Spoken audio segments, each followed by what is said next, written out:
Благодарам. Колега Поповски, имавте одлична дискусија во која ги кажавте сите аспекти и сите дилеми околу донесувањето на овој предлог закон.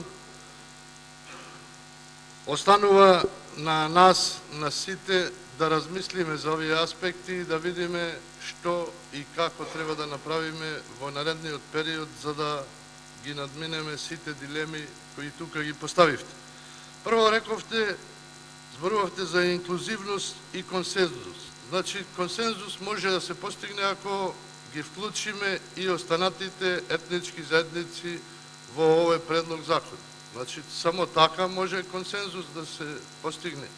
И ако и парламентарното мнозинство и ние како опозиција во една јавна дебата во која ќе бидат присутни најрелевантните стручњаци од оваа област од уставното право во Република Македонија, мислам дека многу ќе ги приближиме нашите ставови и ќе можеме да гласаме со консензус. Но прво да ги вклучиме останатите етнички заедници. Кажавте дека според Прибе неговите препораки се квалитет, а не брзина во донесување на законите. Тоа е сигурно точно и тоа треба на тоа да обратиме посебно внимание при донесување на овој закон. Нема што да брзаме, затоа што ако на брзина се донесе овој закон, ќе треба негова измена за многу кратко време, затоа што, реков, најмалку неколку етнички заедници после сево ова ќе имаат забелешки затоа што не се вклучени во овој закон. И за мене бројката од 20% ништо не значи.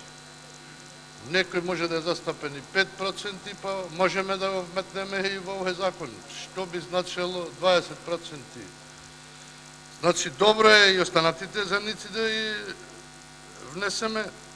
Сега рековте, не знам зошто законот ни треба сега.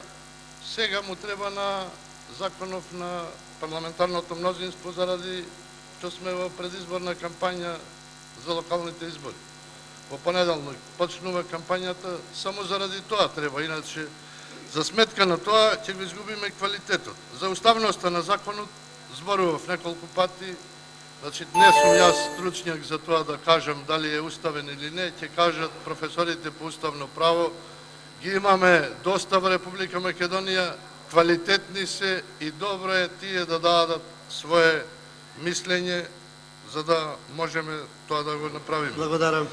За финскиот модел Поповски Никола, контрареплика. добро е да се зборува, но да ја достигнеме Финска во економијата, тогаш ќе го примениле финскиот модел веднаш. Благодарам.